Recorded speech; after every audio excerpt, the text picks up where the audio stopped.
So very good morning to you all students. आज का हमारा जो टॉपिक होगा वो है फूड प्रिजर्वेशन।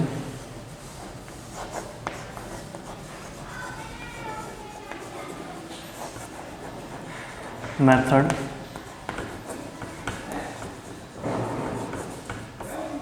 तो फूड प्रिजर्वेशन मेथड में हमने केमिकल मेथड पढ़ा, कॉमन सॉल्ट का पढ़ा। मैं आपको फिर से एक बार रिपीट करना चाहता हूँ। हमने पढ़ा था केमिकल मेथड,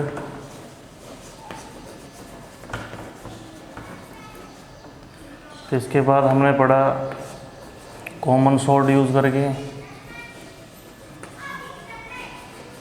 यानी नमक डालकर। फिर हमने पढ़ा विनेगर,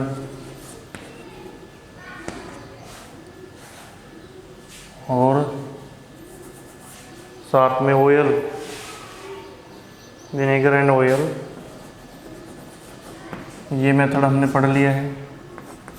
चौथा हमने शुगर का मेथड पढ़ा था, शुगर मिक्स करके, ठीक है। और पांचवा मेथड हम पढ़ेंगे हीट का।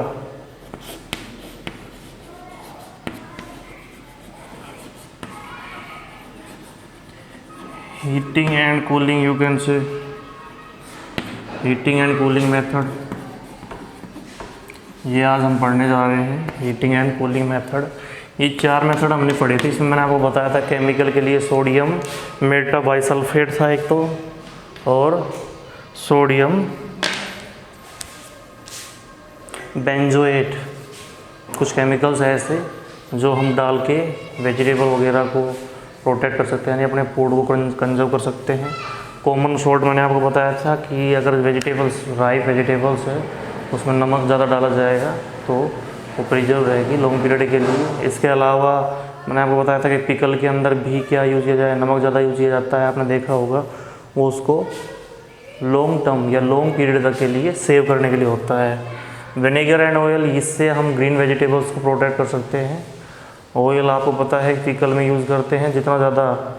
हमने जैसे आपने देखा होगा कि अचार जो होता है हमारा, वो सड़ने लग जाता है ऊपर से, और वहाँ मतलब कहाँ से सड़ेगा, जहाँ से वो अनकवर्ड है, किससे, ऑयल से।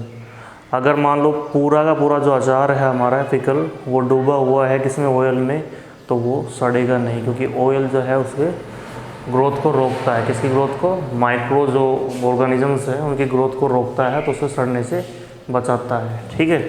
उसके बाद बात कर रहे हैं हम शुगर। तो शुगर आपको पता अच्छी तरीके से, जेली, स्क्वैश वगैरह है, इन चीज़ों को बचाने के लिए हम क्या यूज़ करते हैं।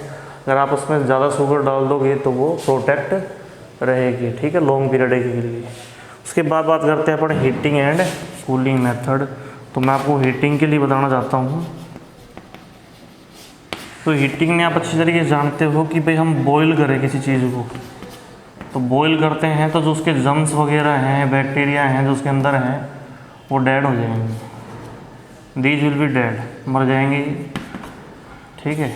और उससे हमें क्या मिलेगी, प्योर थिंग मिलेगी, ठीक है। बॉईल करने से ये बेनिफिट है। तो हीट करने के लिए आपने देखा होगा कि मेडिकल इक्विपमेंट जो हैं,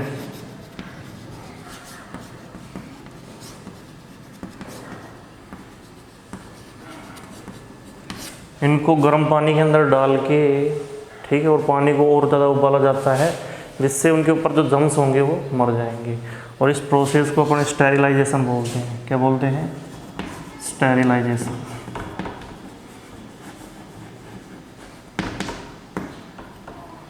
देखो मैं ऊपर कर रहा हूँ इसी को, कुछ इम्पोर्टेंट पॉइंट है जो आपको याद रखने हैं।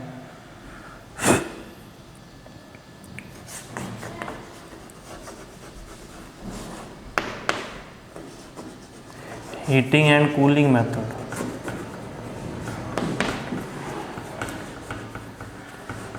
तो मैं आपको हीटिंग के बारे में बता रहा था अलग से।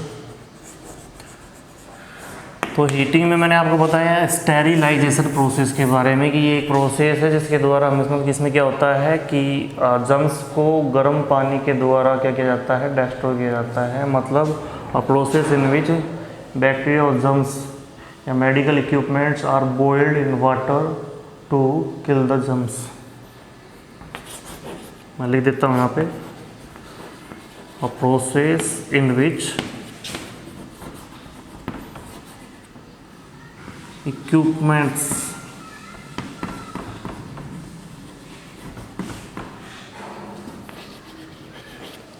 are boiled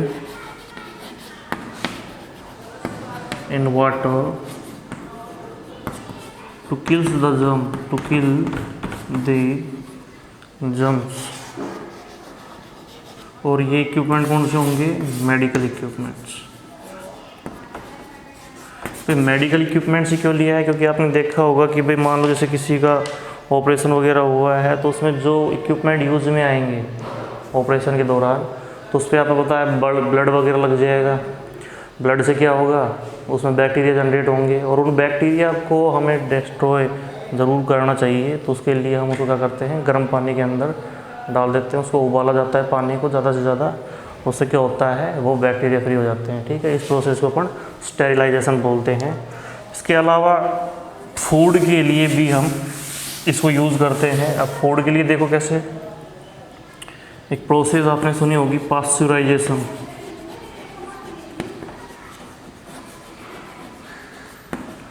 ठीक है, इससे मिल्क को प्रोटेक्ट किया जाता है, दूध को, या बहुत सी ऐसी चीज़ें जो हमने गर्म कर ली उनको ठंडा करके और पैक किया जाता है, पैकिंग की जाती है उनकी। ठीक है, तो पास्चुराइजेशन क्या है? ये भी एक प्रोसेस है, a process in which eating edible material are protect by boiling them and after that packing them. Okay, this method is used. तो इस मेथड में हम करते क्या हैं कि भाई चीज़ों को, जैसे दूध ले लिया हमने, दूध को 70 डिग्री सेल्सियस पे गर्म किया जाता है। कितने टाइमिंग के लिए? 15 से 30 सेकंड तक के लिए, 30 सेकंड तक इसको गर्म किया जाता है। दूध को गर्म करके मीन्स वी बॉयल दिस, और गर्म करने के बाद इसको ठंडा किया जाता है। और ठंडा करने के बाद क्या करते हैं, हम वापस से इसको पैक कर देते हैं। ठीक है, और पैक करने के बाद इसको क्या किया जाता है, रेफ्रिजरेटर में यूज़ किया जाता है, मतलब फ्रिज में रख दिया जाता है। तो ये जैसे लगभग 5 से 10 दिन तक हो सकता है, कई तो इससे ज़्यादा यूज़ कर लेते हैं, लेकिन इतना जो टाइमिंग है इसको मिल जाता है। ये मेथड भी यूज़ करते हैं, पास्चुराइजेशन मेथड। तो ये हीटिंग में ही आता है। भाई हीट किया हमने, उसको बॉईल किया, और बॉईल करने के बाद उससे हमने ये काम किया। उसके बाद चलते हैं अपन कूलिंग मेथड से। तो कूलिंग में मैंने आपको बताया था कि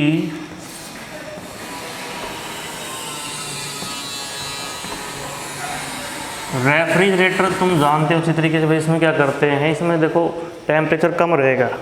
और कम टेम्परेचर कैसे हेल्प करता है, तो मैंने आपको बताया था कि कम टेम्परेचर की वजह से क्या होता है कि जो ग्रोथ है बैक्टीरिया की वो रुक जाती है। क्योंकि जो ठंडा होता है, जैसे मान लो आपने देखा होगा कि गर्मियों में जो सब्जियां हैं, पकी हुई सब्जियां जो हमने खाना पकाया है उसमें, वो जल्दी ख़राब हो जाती है। लेकिन सर्दियों में ये लगभग शाम तक आराम से चल जाती है। तो इसका कारण है क्या है, टेम्परेचर का।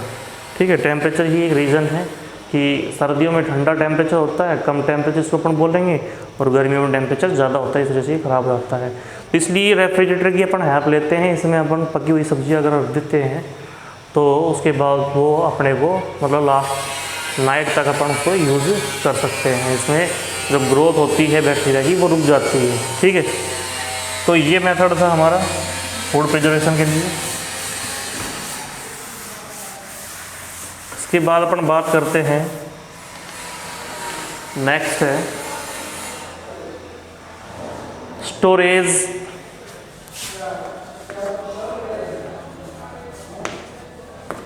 And packing. तो पैकिंग तो मैंने अभी आपको बताया ही है कि फूड आइटम्स जो होते हैं उनको पैक कर दिया जाता है। ठीक है, तो पैक करने के लिए बहुत से जो क्या होते हैं, जैसे आपने देखा होगा पॉपकॉर्न वगैरह होते हैं, या पॉप्स होती हैं ये, या कुरकुरे हैं, बहुत सी अन्य चीज़ें जो पैक करके दी जाती है, नमकीन वगैरह है। तो उसमें कौन सी नाइट्रोजन गैस उसमें भर दी जाती है। ठीक भाई,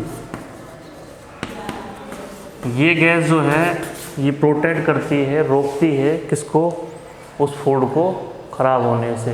जैसे आपने देखा होगा CO2 गैस यूज़ की जाती है किसके अंदर, कोल्ड ड्रिंक्स में। और क्यों यूज़ की जाती है, एक तो ये टेस्ट बढ़ाती है, ये गैस जो है एक तो टेस्ट बढ़ाती है और साथ के साथ ये क्या करती है, ये जो गैस है उसको प्रिजर्व भी रखती है कोल्ड ड्रिंक को, ठीक है। तो इस तरीके से पैकिंग करते टाइम पे उनमें कुछ गैसेज मिक्स कर दी जाती है जिससे वो उनको प्रोटेक्ट करे ख़राब होने से। जैसे आपने देखा होगा कि चिप्स पैकेट अपन लेके आए और चिप्स पैकेट को अपन ने खोल दिया और खोलने के बाद अगर अपन उसको रख देते हैं तो वो रिएक्ट करेगा एटमॉस्फेयर से और मॉइस्चर से, एयर से। उसमें आपने देखा होगा कि उसकी जो गैस है, ये नाइट्रोजन गैस निकल जाएगी और निकलने के बाद आप पाओगे क्या कि वो चिप्स जो है वो ख़राब हो जाएगी, उनका टेस्ट बदल जाएगा क्योंकि वहाँ पे क्या हो गए, जर्म जनरेट हो गए, बैक्टीरिया जो है वहाँ पे जनरेट हो गए, जिसकी वजह से क्या हो गया, वो चिप्स ख़राब हो जाएगा। तो पैकिंग के द्वारा भी ये काम किया जाता है। स्टोरेज आप जानते हो अच्छी तरीके से, जैसे अपन गेहूँ वगैरह क्या करते हैं, वीट, जैसे हमने दाने अनाज निकलवाया तो उसको हम ड्राई करते हैं, सुखाते हैं।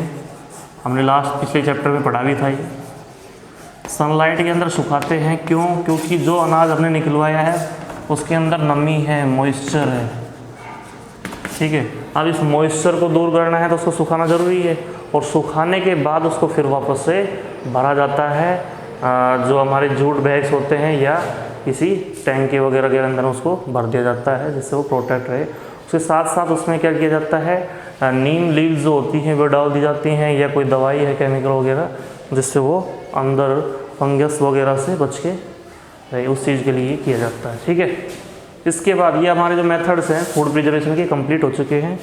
उसके बाद मैं आपको एक चीज़ बता भी चुका हूँ, ऑलरेडी मैं पढ़ा चुका हूँ उसके बारे में। वो नेक्स्ट टॉपिक अपना नाइट्रोजन फिक्सेशन।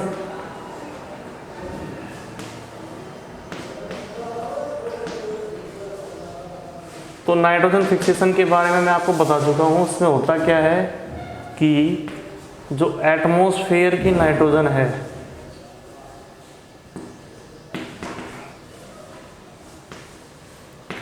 उस गैस को बैक्टीरिया जो हैं, जो जैसे मान लो ये प्लांट था, मैंने आपको बताया था, ये प्लांट कौन सा है, लेग्यूमिनियस होगा। लेग्यूमिनियस का मतलब क्या है, फलीदार, ठीक है। ये फलीदार प्लांट है। अब इसमें इसकी नोड होंगी, उस नोड में राइजोबियम बैक्टीरिया पाया जाता है, राइजोबियम बैक्टीरिया, ये बैक्टीरिया पाया जाता है। ये क्या करता है, राइजोबियम बैक्टीरिया जो एटमॉस्फेयर की नाइट्रोजन है उसको नाइट्रेट में बदल देता है, NO3 में, ठीक है।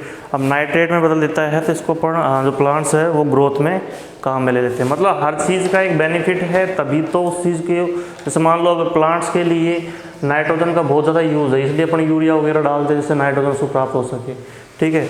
तो इस प्लांट के लिए अगर मान लो यूज़ है नाइट्रोजन का, तो तभी तो ये नाइट्रोजन गेट करेगा। उसके लिए इसके पास क्या है, कुछ ऐसे बैक्टीरिया हैं इसके नोडुल में, जिसकी रूट्स हैं उसके अंदर, जो क्या करते हैं एटमॉस्फेयर की जो नाइट्रोजन है उसको नाइट्रेट में बदल देते हैं। डायरेक्टली नाइट्रोजन को ये यूज़ नहीं कर सकता है।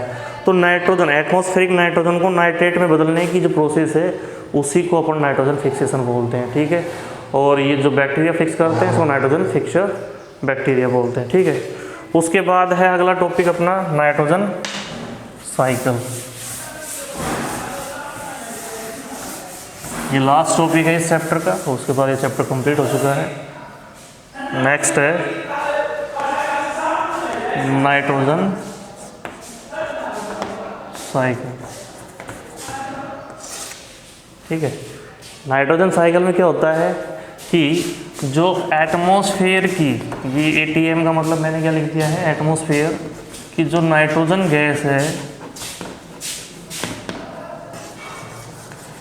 इस गैस को क्या किया जाता है, प्लांट्स जो हैं, प्लांट्स जो हैं वो किस में चेंज कर देते हैं, NO3 में। प्लांट्स के जो बैक्टीरिया हैं, या इसको अपन बोलेंगे नाइट्रोजन फिक्सर बैक्टीरिया, ये इसको नाइट्रेट में बदल देते हैं। प्लांट्स उसको ऑफटेक करता है आप पैक करके इसको ग्रोथ में, मतलब खुद की ग्रोथ में काम में लेता है। उसके बाद कुछ एक जो बैक्टीरिया होते हैं जो ज़मीन में होंगे, ये बैक्टीरिया क्या कर देते हैं, इस नाइट्रोजन को वापस से गैस में बदलते हैं, ठीक है, और गैस में बदल के इसको एटमॉस्फेयर में रिलीज कर देते हैं। तो ये जो सिस्टम है बार बार चलता रहता है, मतलब एटमॉस्फेयर से नाइट्रोजन ली और जो बैक्टीरिया है उन्होंने किस में बदला, नाइट्रेट में बदला, प्लांट्स ने उसको यूज़ किया, कुछ बची हुई नाइट्रोजन को उन्होंने क्या किया, वापस से सेंड कर दिया एटमॉस्फेयर में गैस की फॉर्म में, नाइट्रोजन गैस की फॉर्म में उनको सेंड कर दिया, ठीक है। तो ये जो कंप्लीट प्रोसेस है, ये जो कंप्लीट प्रोसेस है, इस प्रोसेस को ही अपन क्या बोलते हैं, देखो एक साइकिल बन चुका है, आप देख सकते हैं अच्छी तरीके से, ये ही नाइट्रोजन साइकिल है, ठीक है। तो आज के लिए इतना ही, ये पूरा चैप्टर कंप्लीट हो चुका है, कल मिलते हैं नए चैप्टर के साथ। Thank you.